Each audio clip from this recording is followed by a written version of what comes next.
The molding on the threshold of your kitchen door only grew more and more crowded as you grew up. Your parents marked your height every few years, inking it in orange amid a plethora of old lines. It had been a tradition in your family for 5 generations now, each family member marking their heights in a different color. When you turned 10, you couldn't help but tease your mother for being a whole inch taller than she was at your age.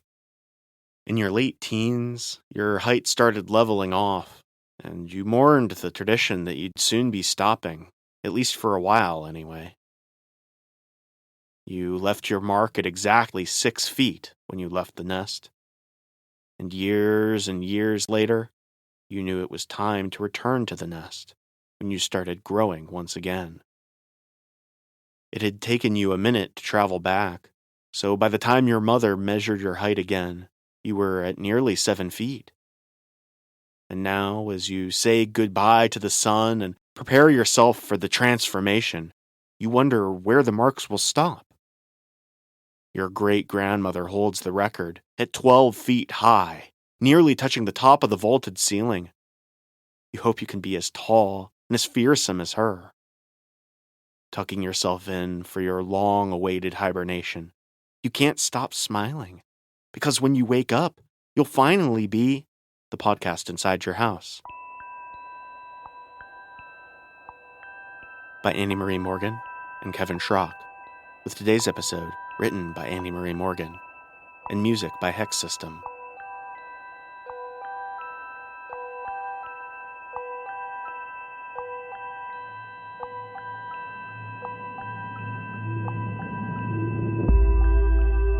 Season 2, Episode 22, Boneless Bob.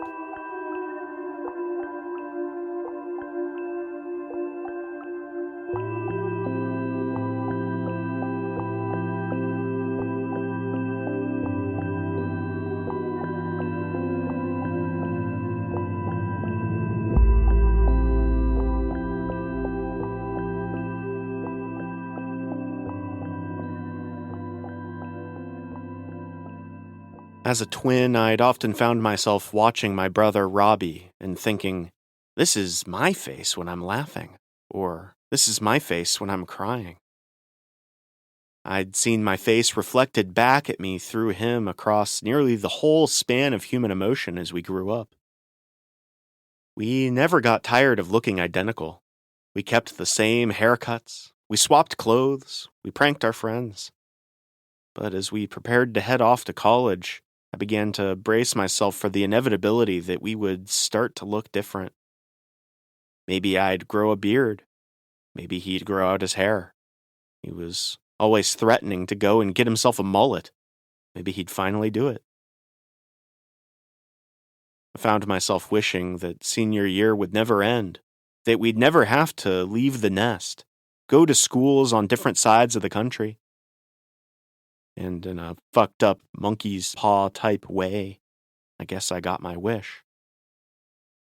Our grandfather had a massive heart attack, followed by a surgery that was going to take months to recover from. It happened just as we were making our dorm arrangements, and both of us were able to defer our schooling for a year. Robbie had wanted to take a gap year anyway, but our mom had talked him out of it. So, hey, now we had one more year at home. Our gap year was far from restful, though. Robbie already had a gig waiting tables, and Mom's job paid well, so I took up the role of caregiver. I tried to keep our grandpa, Bobby, on the path to recovery, while Robbie and Mom worked overtime to keep us from drowning in hospital bills. Bills that would have been much higher if we'd had to hire a caregiver. So I knew I was helping, but there were so many days I felt guilty, just reading and watching over Bobby while they sweated the hours away. Of course, there were the bedpans and changing bandages and the stress of remembering medications, but I didn't mind.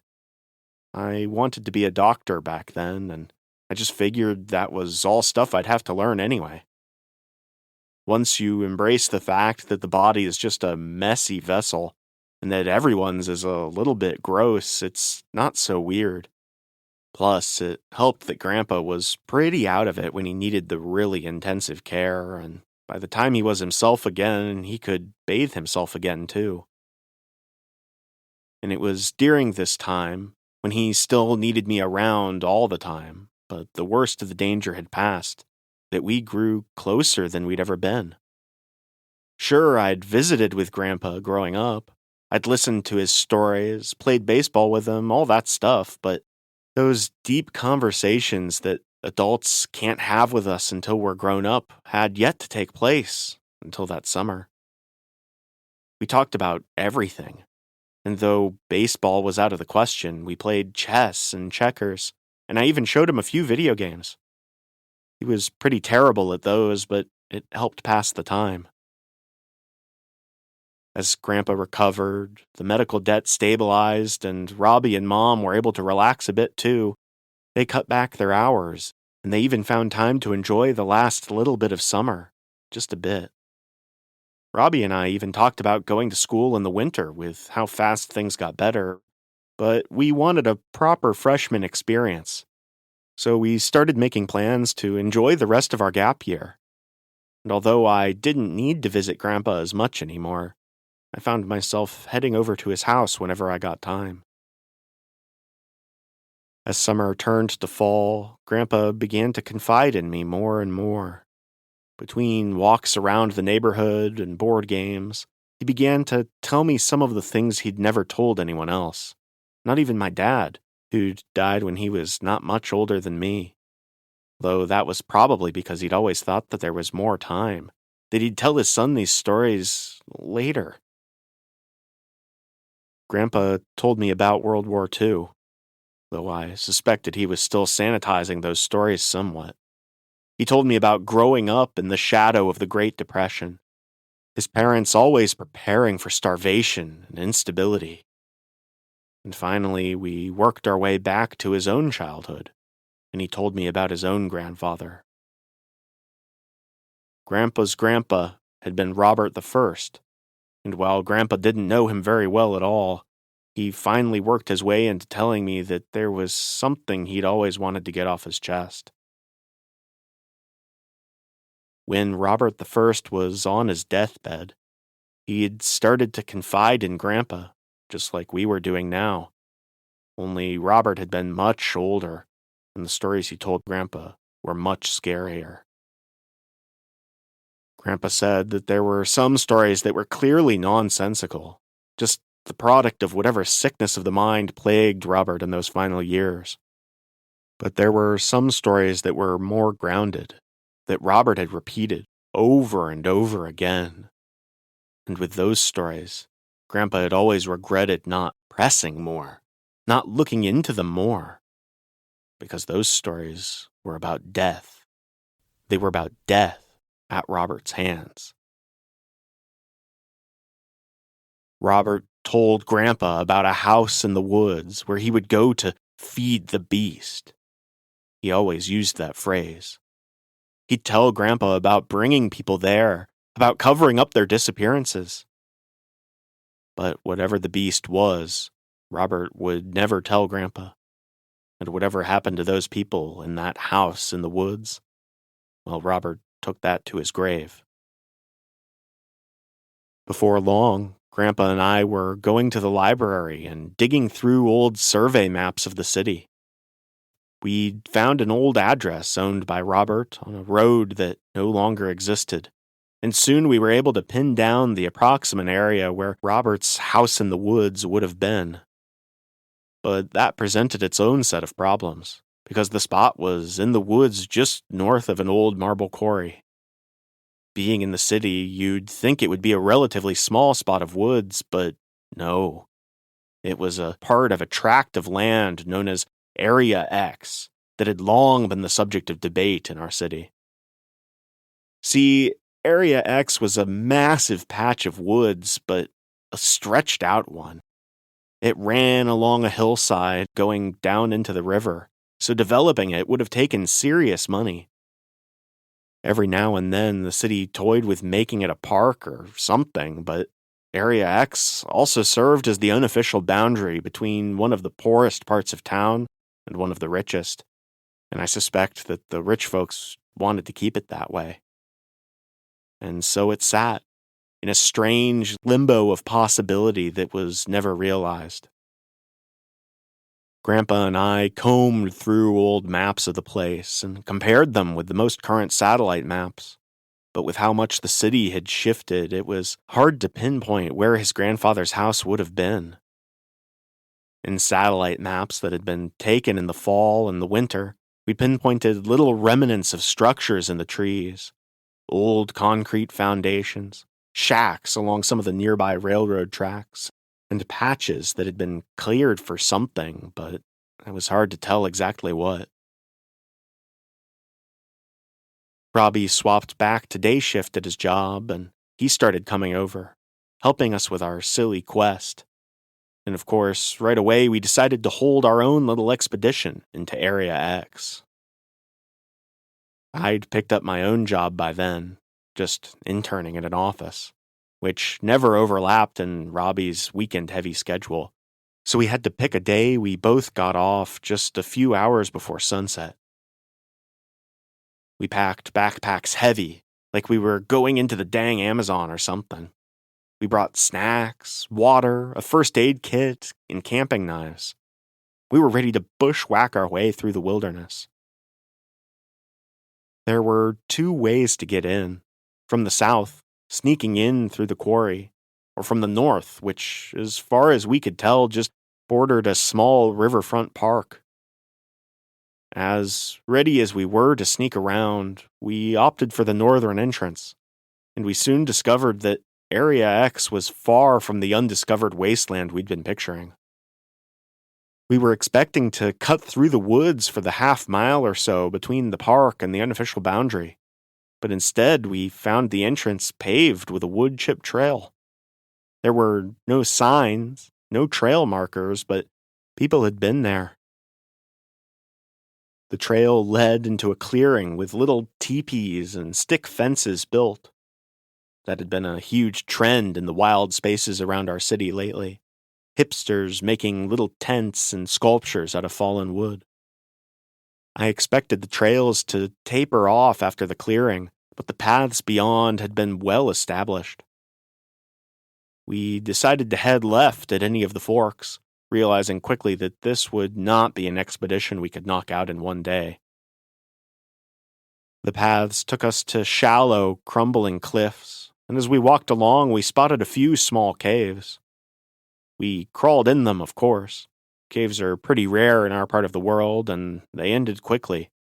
But splashes of graffiti inside them told us that this was a well-traveled place. The cliffs themselves betrayed a more ancient history. All along the river, where the water had eroded the landscape more, you can find fossils breaking free. It's just seashells and trilobites and those weird coral-looking things. But they were fascinating, and we spent longer than we should have looking through them. After we explored the caves and the cliffs, we hit a bougie apartment development and turned back. That's the thing about Area X. It's long, but not wide. And civilization is only maybe a half an hour away. With the river on the other side, it's not somewhere you can ever really get lost in.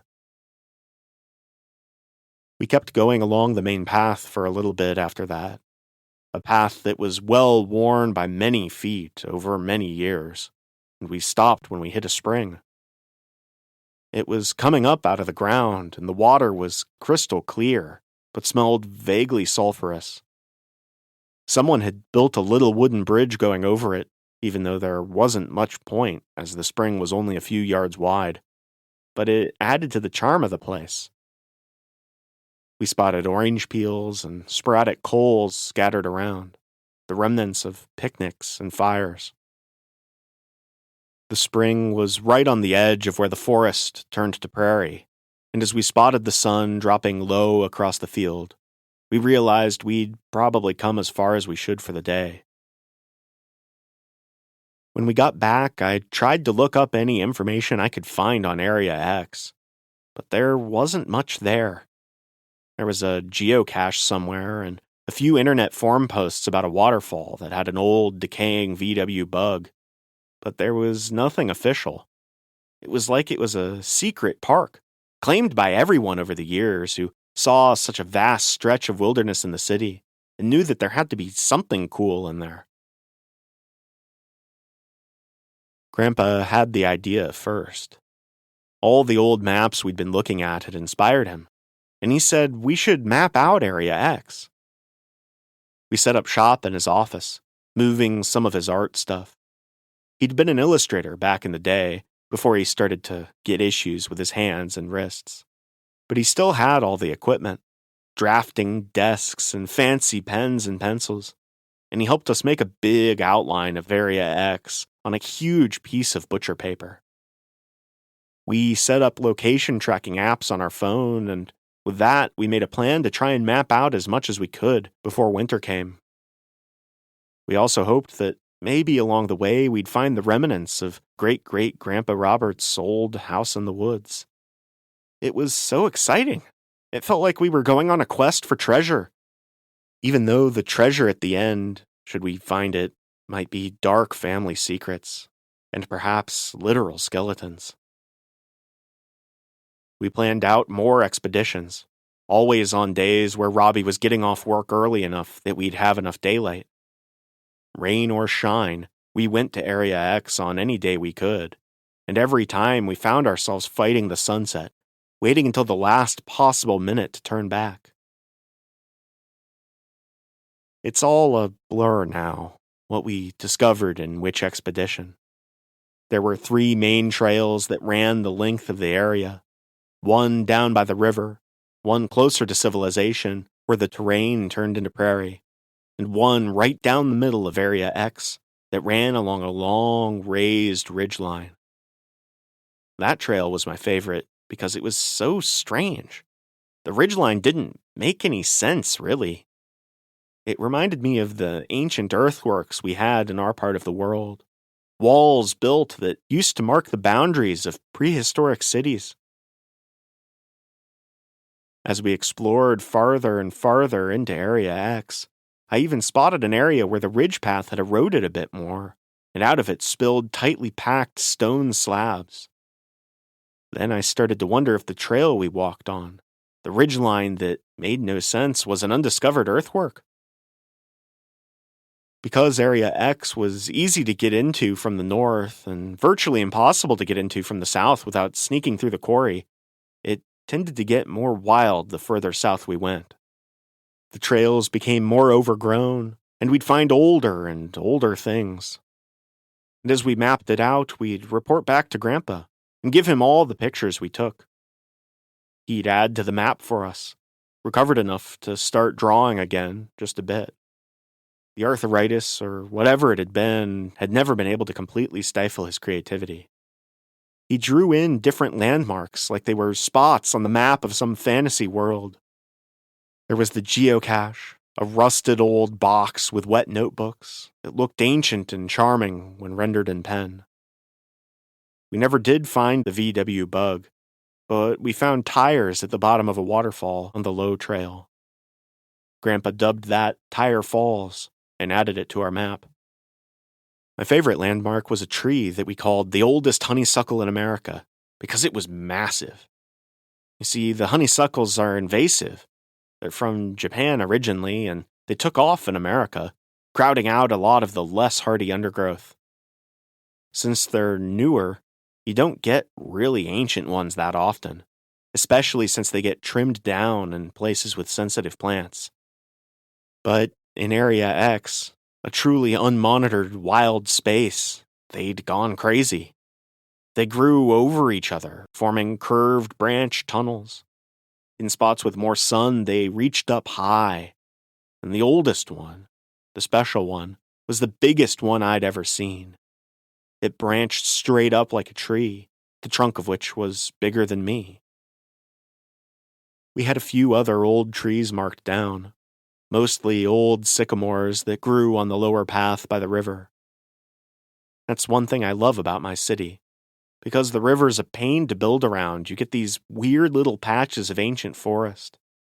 They hold trees so massive that they look like the ones you'd see in pictures of lumberjacks making their way through America in its infancy. We found 2 different old house foundations, but if they were Robert's, they didn't have anything there besides the old concrete slabs.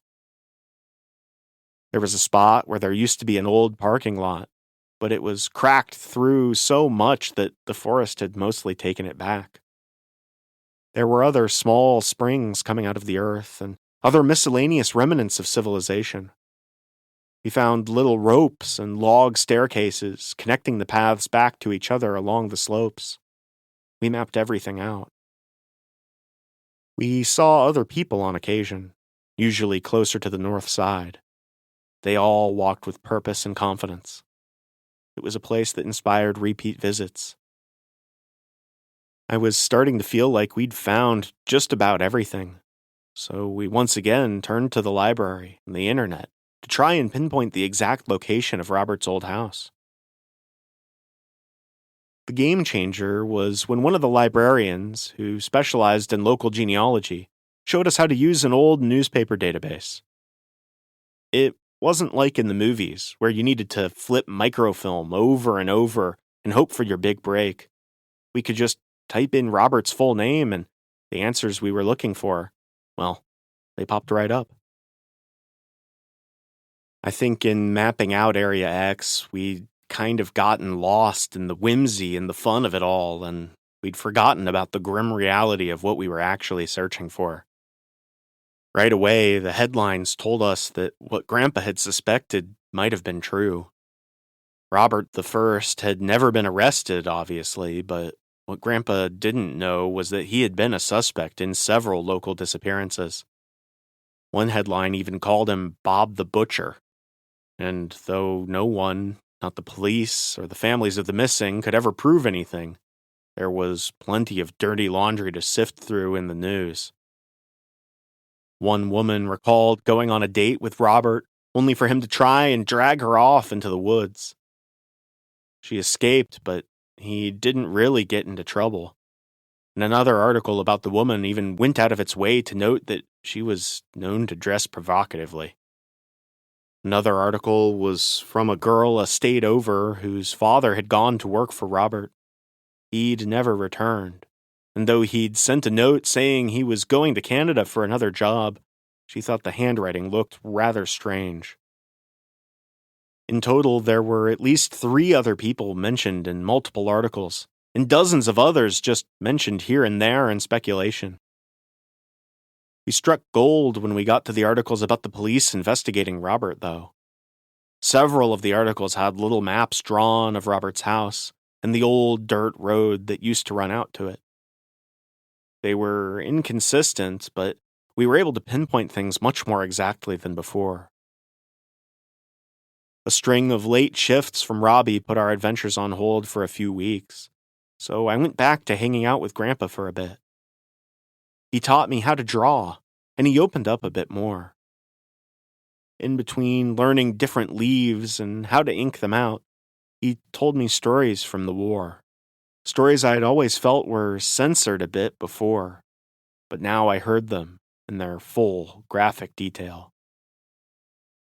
The stories that haunted Grandpa the most were the ones about his own comrades. Grandpa had expected death from the enemy, carnage in battle, but what he'd never expected were the things his fellow soldiers did between the battles, or in the aftermath. Men who seemed perfectly nice, perfectly ordinary, who'd shoot a child in the head on a whim, and then go back to palling around like nothing had ever happened. Grandpa then told me he wouldn't be surprised at all if we found something gruesome near Robert's old house. He believed that all men are capable of terrible things. They just don't always find the right place and time to do them. When Robbie and I geared up for what would be our last expedition into Area X, it felt so much like our first one. We were going to spend the night, so we brought food and water and camping supplies. The tentative spot was halfway between the ridgeline path in the middle of Area X and the high path near the prairie. and it was so far south that it was almost at the quarry. I was hopeful that we might actually find something, and that it might be relatively undisturbed. We took the ridgeline path in the middle because it was impossible to get lost on. The other trails were starting to get obscured by falling leaves. As we neared the quarry, more and more jagged rocks poked out of the hill, like the spine of some massive snake that was slowly being exposed.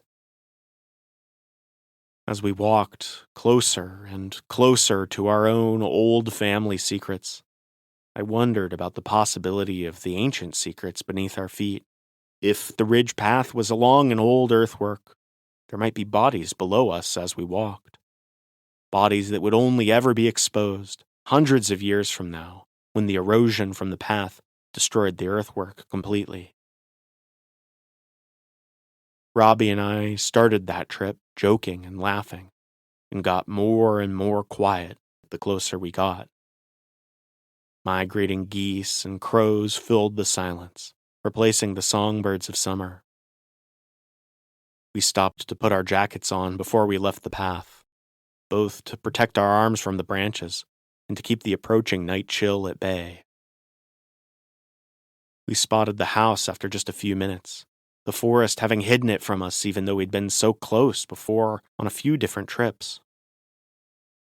It was still intact enough to call it a house, but when we actually got inside of it, we saw that not much had survived except for the floor and the walls. It was just a brick and metal crumbling skeleton. We wandered the grounds outside of it for a bit, and we did find some neat stuff. Some old leather book spines that had survived the ages, some kitchen utensils, the big meat cleaver that was rusted to hell. I'm sure there was a lot more hidden in the leaves, but as the sun began to set, we decided to bed down for the night. We set up our tents in the ruins of the old house, and we made a fire. Robbie was tired. The long shifts at work had been getting to him. He'd been neglecting getting a haircut, and he had stubble coming in. It was strange to see him starting to look different from me for the first time ever. It made me deeply sad because after our unexpected gap year, we'd finally be apart. It felt like we were reliving our senior year all over again, dealing with emotions that we'd already dealt with. We talked about everything that night. Life and college and Grandpa. What it would be like if we were shipped off to war at his age. How you never know what's waiting for you out in the world, good or bad. I don't know how long we talked like that for. Hours, maybe. And then the wind picked up, and we started to smell something awful. It was the scent of rot, the sickly sweet smell of maggots and death and old meat. We waited for the wind to shift, to take the smell back away, but it didn't. The trees around us swayed, dropping more and more leaves that shone red and orange before they fell into the fire. Despite the smell, I felt content for just a minute there, ready for whatever our future was going to throw at us, because even though we'd be far away, we'd still have each other. And then we both fell silent at once, sensing something nearby. I'd always heard people describe that feeling, but I'd never experienced it. It was like a sixth sense, telling us that danger was near, that we were not alone. I scanned the gaps in the crumbling walls, waiting for eyes to reflect back at me, and I saw Robbie looking behind me as well, doing the same. The trees creaking above drew my eyes north, and I watched the peeling white sycamore branches draw closer over the tops of the bricks. Only something about them was strange.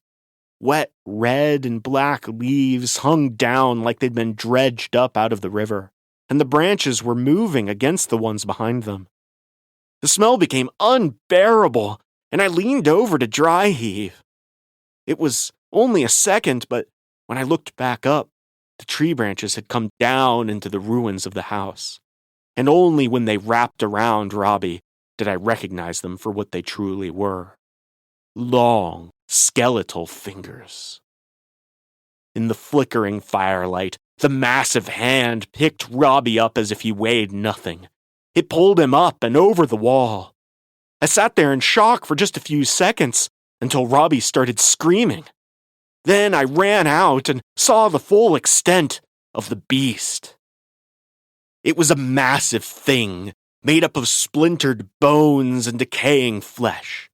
It was hunched over Robbie, and I watched it slice open his leg with one knife-sharp claw. I didn't know what to do. I ran over to it and slammed it with my backpack, thinking maybe I could distract it. But it just swatted at me, its massive bones crumpling my chest. I landed, facing the creature, smashed against the side of the house. And when Robbie got his breath back enough to scream again, I tried to move, but I couldn't. Too many things inside me were broken. I wanted to close my eyes, but I felt it was my duty to witness what happened, to be able to tell people how Robbie died, even though later no one would believe me. As the thing shifted around, I made out ribs, a spine, and limbs, all made up of smaller bones stuck together with gore. It was a massive beast, a colossal skeleton made up of hundreds and hundreds of other bones. As it worked on Robbie, slicing him open, it added his bones to its body, drenching the foul, decaying mass with fresh blood. Listening to Robbie scream, I thought that there could never be a worse noise, that nothing I'd ever hear in my life would compare. But when he stopped screaming, that was worse, because I knew what it meant. Eventually, Robbie stopped struggling, and the creature smashed his head in one quick hit that shook the ground and sent a wave of pain through my own broken bones. It picked up bits of Robbie's skull to add to its own, a skull being made up of hundreds of rounded fragments all stitched together. It didn't seem to know how teeth worked, as it placed a few skull bits in its mouth to add to a maw filled with jagged edges. It had left eye holes for itself, but when it turned to study me, there was nothing in them. Instead, it leaned in close and tested my torso with one sharp claw. But whatever it felt there, it didn't like.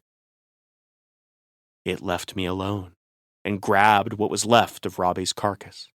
Then it wrung out his body like it was a rag and poured fresh blood over its head.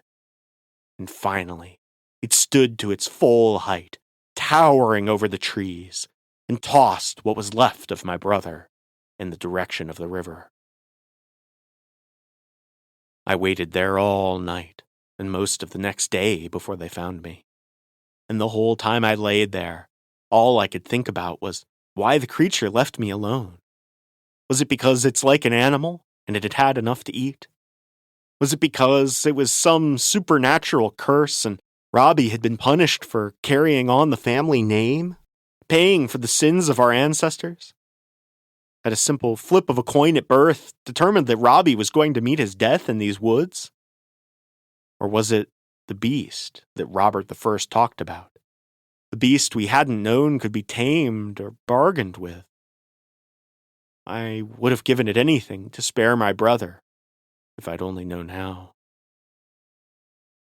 I wish I knew. I wish I had any answers. But what I do know is that the horrors that I saw that night will haunt me forever. As I watched Robbie getting sliced open, as I watched him taking his last breaths, I just couldn't help but think to myself, this is my face in unbearable pain. This is my face while I'm dying.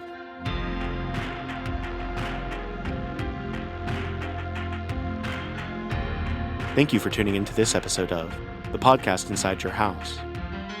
To hear every tale of terror as they're released, subscribe to our show on your podcast app or on YouTube. or follow us on Facebook and Blue Sky. And until next time, remember that if you ever find a skeleton in your family's closet, you should consider yourself lucky that there's only one of them.